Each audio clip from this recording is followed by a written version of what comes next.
Le pouls de cette fin de séance avec Frédéric Rosier, conseiller chez Mescart Gestion Privée. Frédéric, bonsoir. Bon, finalement, c'est quand même plutôt bien racheté par rapport au plus bas du jour, là. Oui, sur des seuils de 4006 qui ont été préservés. Le marché est vraiment très technique et on voit, par exemple, au terme de hausse, les plus fortes baisses de ces 5 derniers jours. Capgemini, Safran notamment, Veolia qui avait été excessivement vendu depuis 3-4 jours, remonté. Donc il y a vraiment des rachats peut-être de short. Et le secteur du luxe, malgré une publication qui semblait être correcte de LVMH, forte baisse puisque Kering et LVMH baissent de 3%.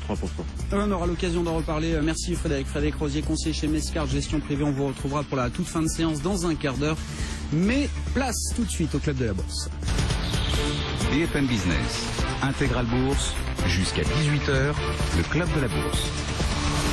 Deux invités en plateau avec nous jusqu'à 18h, Valérie Gastaldi. Bonsoir Valérie. Bonsoir Grégoire. Stratégiste chez Day by Day. Et Pascal Bernachon, gérant chez Cabel Richelieu Gestion. Pascal, bonsoir. Bonsoir. Marché très technique, nous dit à l'instant Frédéric Rosier de Mescart. Vous confirmez? C'est vrai que est-ce qu'il y a encore du directionnel? On ne sait plus trop. On a beaucoup de volatilité depuis un moment. On a déjà parlé de ce nouveau régime de marché. Ça devient un marché très technique, là. Oui, c'est vrai que c'est un marché qui est très rapide. Ouais. Donc, d'une certaine façon, on peut l'appeler très technique.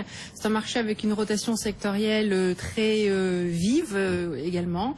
Et donc, sur lesquels on ne peut pas tellement avoir de fortes convictions parce qu'on voit, par exemple, des valeurs comme RWE qui a pris 50% en 2 semaines. C'est très difficile à expliquer. Enfin, ça ressemble quand même beaucoup. C'est des grosses valeurs à Francfort. C'est de l'énergie, service aux collectivités. C'est pas des valeurs qui bougent comme ça d'habitude autant. Ben voilà, 50% sur RWE, c'est voilà, qu'est-ce que ça veut dire? Donc c'est en cela, je pense qu'il faut comprendre que c'est un marché qui est c'est pas un marché de fondamentaux a priori. Bon, quand c'est des marchés techniques et qu'on est gérant, qu'on n'est pas analyste technique, alors on regarde, j'imagine un peu quand même, Pascal. Beaucoup. Beaucoup. Beaucoup. Ah, je sais pas, tous les gérants me répondent pas la même chose. Il y en a qui jettent toute l'analyse technique, chartiste et autres. Chartiste est incontournable, ne serait-ce parce qu'elle est regardée par beaucoup d'acteurs. Et on travaille effectivement dans des zones de support-résistance avec 4700, 4780 sur le CAC, un petit retrait derrière, 3330 objectifs sur l'Eurostock qu'on peut effectivement les revisiter. Et il faudra après que le fondamental permettre, je dirais, de traverser ces résistances éventuellement pour aller plus haut. Mais ça veut dire que dans la gestion quotidienne d'un fonds, on prend assez peu de positions fondamentales aujourd'hui. C'est vraiment la poche tactique là sur laquelle on joue le plus. C'est la poche tactique, c'est-à-dire que effectivement, dans les petites périodes de consolidation, on allège sa couverture, où on se réinvestit si quelqu'un n'utilise pas les couvertures ou options pour travailler. Et puis à l'approche des sur l'Eurostock des 3330, effectivement, on va recouvrir légèrement. On va pas recouvrir totalement parce que je pense qu'on a vu les points bas août septembre, et sauf événement exceptionnel, je dirais que la consolidation que j'avais exprimée et qui me faisait peur, surtout sur le marché américain, in fine, elle s'est probablement passée. Et après, donc, effectivement, pourquoi pas une nouvelle progression, en attendant, bien évidemment, Madame Yellen, comme d'habitude.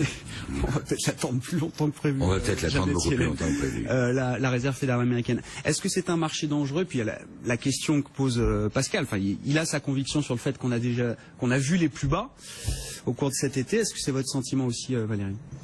Pour moi, c'est pas joué encore. Après, ça dépend de l'horizon de temps. Si on voit sur fin d'année, peut-être que ça va être jusqu'à la fin d'année, c'est possible, parce que on a réussi ce rebond là, qui peut nous permettre d'envisager quelques semaines d'accalmie. Maintenant, le mouvement qui a démarré en avril-mai sur les bourses européennes, est-ce que on a vu son point bas ou est-ce qu'il peut encore reprendre?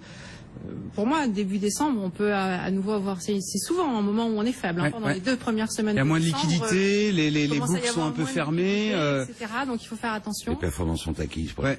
Et puis il y aura la réunion de la Fed le mi-décembre, donc on imagine que ça ajoutera aussi un peu donc de stress. c'est une zone de danger. Et puis le début d'année. Vous dites qu'on a peut-être finalement gagné qu'un peu de temps dans la mise en place du scénario que vous nous décrivez depuis un petit moment. Oui, pour moi, alors j'entends beaucoup de gens et je comprends le discours qu'ils portent, qui disent la situation c'est la même que celle du mois d'août 2011. On a une baisse très très rapide et puis après on revient tester ces points bas et c'est bon, on est sorti d'affaire. Alors c'est vrai que si on superpose les graphiques récents, ça ressemble beaucoup. Moi, je vois une énorme différence entre août 2011 et maintenant. C'est quand même la conviction du consensus. Enfin, en août 2011, septembre 2011, novembre 2011, décembre 2011, je vous rappelle juste qu'on avait des gens très très connus, très haut placés, qui s'exprimaient pour dire que l'euro n'allait plus exister d'ici 1 ou 2 mois. Voilà, que c'était donc en Europe une récession façon 29 et cette période de panique, elle s'est traduite par une volatilité sur les marchés d'options qui est restée au-dessus de 30% pendant plusieurs mois, alors que là on a passé 3 jours au-dessus de 30% et on a tout de suite rebaissé. Donc en 2011, tout le monde était tétanisé. Donc on était allé beaucoup plus loin dans le pessimisme et dans le catastrophisme. C'est ça. Là, on avait beaucoup moins monté les points bas, donc les portefeuilles n'étaient pas aussi exposés et en plus tout le monde était franchement inquiet et ça avait l'air rationnel d'être inquiet parce qu'on savait pas du tout où on allait. Aujourd'hui, on a quand même beaucoup de consensus haussier avec il y a quand même toujours la Banque du Japon, la BCE, sur qui on peut compter pour alimenter les marchés en liquidité, même si on doute un peu de la Fed. Donc le consensus est très très différent.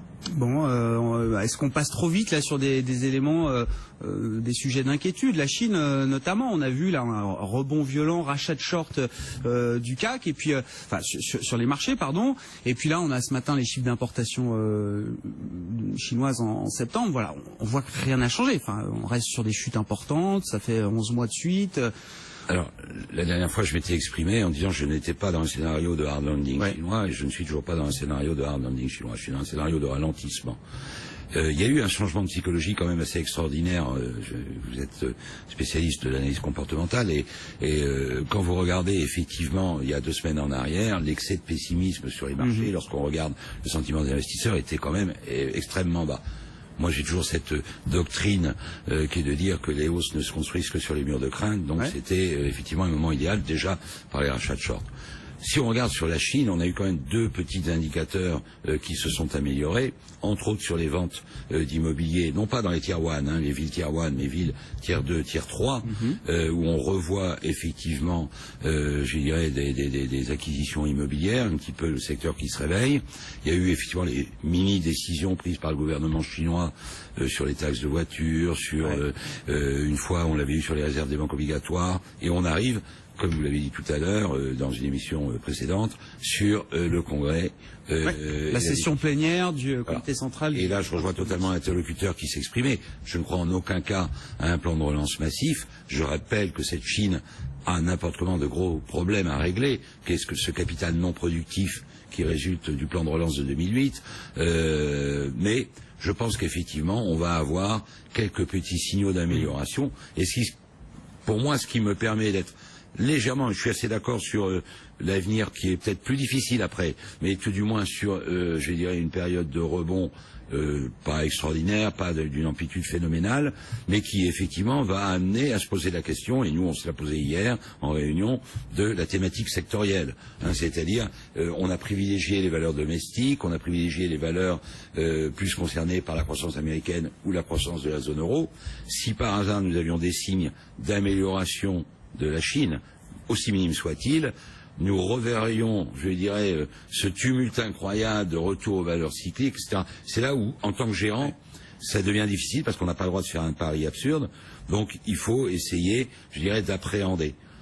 Ouais, puis c'est compliqué d'être vendeur net de ce marché aussi, on le voit, Valérie. On verra pas. Un dernier mot par téléphone, si vous voulez ajouter quelque chose à la discussion, une remarque, une réflexion. Puis il y a plein de choses aussi sur le marché. Moi, je note quand même une introduction en bourse qui s'est très bien passée pour WorldPay à Londres. C'est toujours un bon indicateur, enfin un indicateur en tout cas qu'on regarde.